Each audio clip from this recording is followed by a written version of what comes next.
کہ شرمگاہ کو حرام سے بچانا ہے. یہ جو انسان بدکاری اور بے حیائی کی طرف جاتا ہے نا، یہ فوراً نہیں چلا جاتا. بڑی پیاری بات علماء کہتے ہیں، پہلے آنکھ بہکتی ہے، پھر دل بہکتا ہے، پھر انسان بدکاری کی طرف جاتا ہے، پھر وہ گناہ کا بڑا کام کرتا ہے.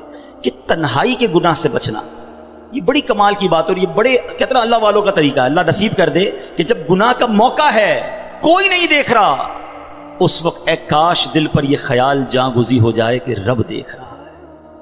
ایک بار حضرت ابراہیم بن ادم رحمۃ اللہ تعالی کی بارگاہ میں ایک شخص آیا، آ کر کہتا ہے حضور میں گناہ سے نہیں بچ پاتا. پلیز ذرا غور سے سنیے گا، بہت خوبصورت کیور اور پریکاشن ہے گناہوں سے بچنے کے حوالے سے اس واقعے میں. کہتا ہے حضور میں بچنا چاہتا ہوں، گناہ ہو ہی جاتا ہے. ہو سکتا ہے میرے بھائی یا نوجوان بھی ایسے ہوں کہ جو چاہتے ہیں گناہ نہ کریں مگر گناہ ہو جاتا ہے.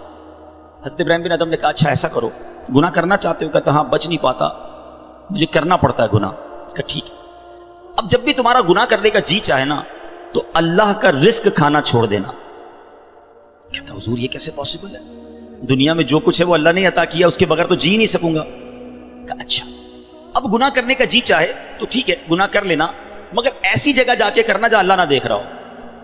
تو کہتا ہے حضور east west north south every where جدھر بھی جاؤں گا اللہ تو دیکھ رہا ہے نا، وہ اللہ کی کائنات ہے. اچھا ایسا کرو، گناہ کرنا ہے نا کرو، مگر اللہ کی زمین سے اللہ کی کائنات سے نکل کر لو.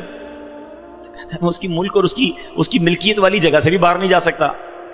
اچھا گناہ کرنے کا جی چاہے ٹھیک ہے، کرنا چاہے تو کر لینا، مگر جب ملک الموت تمہاری روح قبض کرنے آئے نا تو ان کو منع کر دینا کہ نہیں میری روح قبض نہ کریں، میں نے ابھی توبہ کرنی ہے. تو کہا حضرت nobody have power to deny.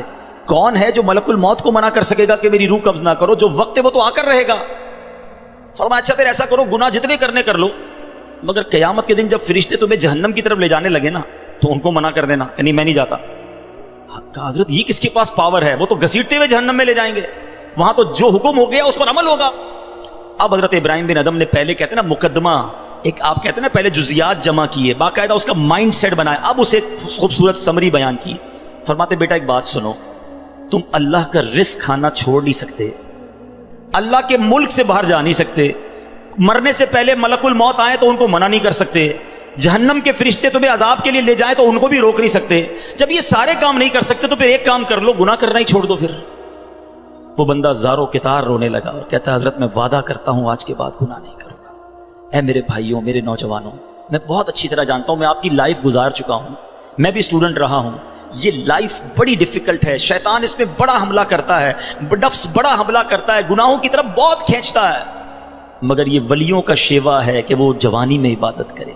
اللہ کو بڑا پسند ہے وہ نوجوان. اللہ فرشتوں پر فخر فرماتا ہے کہ دیکھو میرا بندہ جوان ہے اور میری عبادت کر رہا ہے. مگر آج جوان کہتا ہے جوانی تو دیوانی ہے، مزے کرنے کے دن ہیں. مولوی صاحب بوڑھا ہونے کے بعد میں اللہ اللہ ہی کروں گا، 40-50 سال کے بعد میں مسجد میں بھی چلا جاؤں گا، میں داڑھی بھی رکھ لوں گا، ابھی تو انجوائے کرنے دو. چلو آج آپ اور میں ایک ڈسکس کر لیتے ہیں. If you want to enjoy in this life, آپ چاہتے ہیں کہ ابھی مزے کرنے دیں، بعد میں نے توبہ کر لینی ہے، تو ایک چھوٹی سی ڈیبیٹ آپس میں کر لیتے ہیں. چلیں جناب، آپ میں سے کون ہے اتنے بڑے ہال میں جس کے پاس یہ گارنٹی ہے کہ وہ 50 سال کا ہونے تک زندہ رہے گا؟ Any have guarantee? Nobody has guarantee. 50 سال زندگی مجھے ملے گی، کوئی ہے؟ نہیں ہے. چلیں ایسا کوئی بھائی بیٹھا ہو جو بتائے جو 1 سال میں زندہ رہوں گا؟ Nobody has guarantee for live for 1 year. چلو 1 ہفتہ زندہ رہنے کی گارنٹی ہے، کل صبح تک زندہ رہنے کی گارنٹی ہے. سمجھدار لوگ ہیں، میری بات آپ فالو کر رہے ہیں. اٹ مینز آگاہ اپنی موت سے کوئی بشر نہیں، سامان 100 برس کا ہے، پل کی خبر نہیں. آپ کہتے ہیں میں بوڑھا ہو کے توبہ کر لوں گا. ارے آج دنیا سے میں جا سکتا ہوں، اور آج چلا گیا تو اللہ کو کیا جواب دوں گا؟ حرام کرتے ہوئے، شراب پیتے ہوئے، بدکاریاں کرتے ہوئے، گرل فرینڈ اور بوائے فرینڈ بنا کر حرام باتیں کرتے ہوئے کدھر جاؤ گے؟ قبر میں کیا جواب دو گے؟ دیکھیں یہ دنیا تھوڑی ہے. میں نے آپ کو جنت کا ریوارڈ بتایا ہے، وہاں نہ ختم ہونے والی نعمتیں ہیں.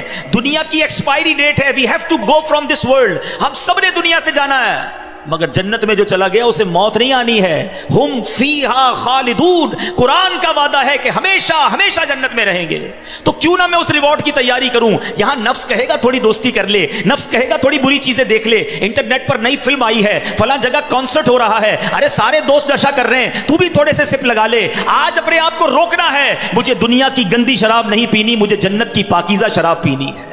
مجھے دنیا کی بے حیائی نہیں کرنی, گندی عورتوں اور لڑکیوں کی طرف نہیں جانا ہے. میری بہنیں اگر سن رہی ہیں وہ نیت کریں کہ ہم پردہ کریں گے, ہم بوائے فرینڈ کی طرف نہیں جائیں گے, انشاءاللہ ہم جنت کی نعمتیں حاصل کریں گے, جنت کا گھر حاصل کریں گے. یہ تھوڑی سی زندگی صبر سے گزار لو, تھوڑی سی زندگی توبہ کر لو. آج تھوڑی دیر ہال فل ہو گیا ہے, مجھے بھی پسینہ آ رہا ہے, آپ کو بھی گرمی لگ رہی ہوگی, مگر مجھے بتائیے قیامت کے دن گرمی کیسی ہوگی جب 50,000 سال کا دن ہوگا, سورج 1.25 میل پر ہوگا, زمین تانبے کی ہوگی, there is no shadow, اللہ کے عرش کے سوا پوری قیامت کے دن کوئی سایہ نہ ہوگا. سبحان اللہ. نبی پاک فرماتے ہیں جس دن اللہ کے عرش کے سوا کوئی سایہ نہ ہوگا, چند خوش نصیب ایسے ہوں گے جنہیں اللہ کے عرش کا سایہ نصیب کیا جائے گا. ان 7 قسم کے لوگوں میں ایک قسم وہ ہے کہ وہ نوجوان جس کی جوانی عبادت میں گزری, قیامت کے دن اللہ کے عرش کا سایہ نصیب ہوگا.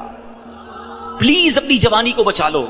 ایک بزرگ تھے, 100 سال عمر ہو گئی, ان کی آنکھیں بھی صحیح, ان کے دانت بھی صحیح, ان کی سماعت بھی صحیح, ایوری تھنگ پرفیکٹ, جوان.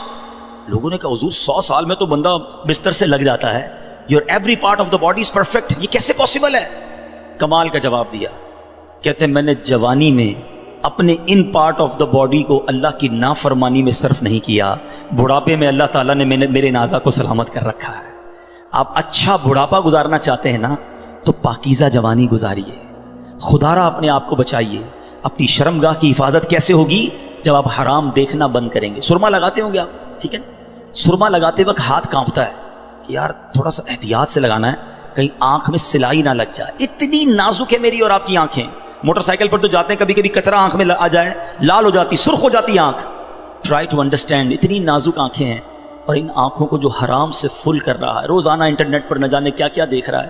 حدیث پاک کا مضمون ہے جو اپنی آنکھوں کو حرام سے بھرتا ہے, قیامت کے دن ان کی آنکھوں میں جہنم کی آگ ڈالی جائے گی. کیسے برداشت کریں؟ ہم بہت کمزور ہیں میرے بھائیوں, خدا را توبہ کر لیجیے. اور ہم اللہ سے دعا کرتے ہیں کہ مولا کمزور ہیں, گناہ گار ہیں, بڑی خطائیں ہو گئی ہیں, مالک تیرے دربار میں حاضر ہو گئے ہیں. اللہ پچھلے گناہ معاف کر دے اور اگلی زندگی اچھی عطا کر دے, ہمیں نیک بنا دے. ہم آ جاتے ہیں شیطان کے واروں میں, کمزور ہیں.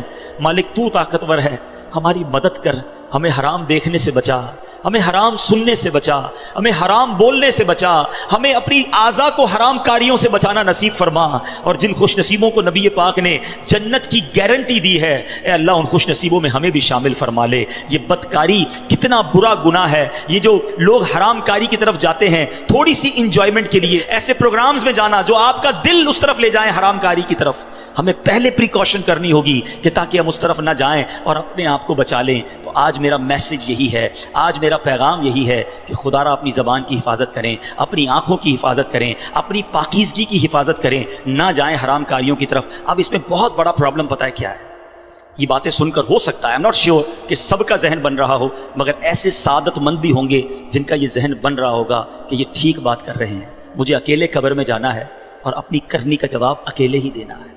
اب اگر مجھے اپنی قبر روشن کرنی ہے تو مجھے ان گناہوں سے بچنا ہوگا. یاد رکھو, جس طرح فیوچر برائٹ کے بارے میں سوچتے ہو نا کہ برائٹ فیوچر ہو جائے, کبھی برائٹ گریو کے بارے میں سوچا میری قبر بھی برائٹ ہو جائے؟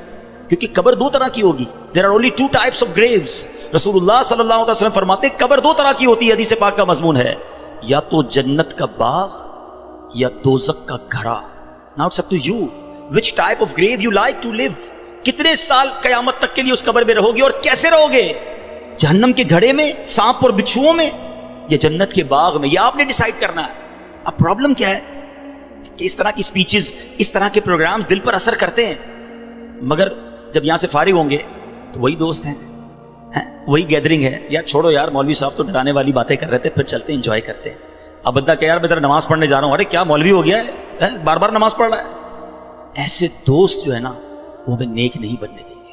اگر آپ کا یہ ذہن بن گیا ہے کہ میں نے نیک بننا ہے, اللہ کو راضی کر کے جنت میں جانا ہے. آپ پڑھائی کے لیے کیا کرتے ہیں؟ کیا آپ نے اگر اچھے مارکس لینے ہیں تو ان ڈل دوستوں کے ساتھ بیٹھتے ہیں جو پڑھتے نہیں ہیں, یا آپ ان لوگوں کو ڈھونڈتے ہیں جو پڑھاکو ہوتے ہیں, جن کے پاس نوٹس بنے ہوئے ہوتے ہیں کہ یار ان کے ساتھ بیٹھوں گا تو اچھی سبق کی تیاری ہو جائے گی, یہ اچھے اسٹوڈنٹ سے میں بھی اچھا بن جاؤں گا. دنیا میں جب آپ کو یہ پتا ہے کہ اچھوں کی صحبت اچھا بناتی ہے, تو اگر آخرت کی تیاری کرنی ہے نا میرے بھائیوں, میرے اسلامی بھائیوں, تو آپ کو نیکوں کی صحبت اختیار کرنی ہے. وہ دوست کس کام کے جو نماز پڑھنے پر میرا مذاق ہو رہا ہے؟ مجھے تو وہ دوست چاہیے کہ میں نماز کے لیے نہ جاؤں تو مجھے یاد دلائے کہ بھائی چل دونوں بھائی نماز پڑھتے ہیں, جنت میں جانا ہے. خدا را ایسی کمپنی ڈھونڈو, اس کمپنی سے اپنے آپ کو بچائیے. اچھے کی صحبت تجھے اچھا بنائے گی، برے کی صحبت تجھے برا بنا دے گی. تو خدا را اچھوں کی صحبت تلاش کیجیے. آج کے دور میں بہت بڑی نعمت دعوت اسلامی کا ماحول ہے، جو ہمیں ایسے دوست دیتا ہے جو ہمیں آخرت کی یاد دلاتے ہیں. احادیث کا مضمون ہے دوست وہ ہوتا ہے جسے دیکھ کر خدا یاد آ جائے. بتائیے کوئی ایسا دوست ہے ہمارے پاس جس کو دیکھ کر خدا یاد آ جائے؟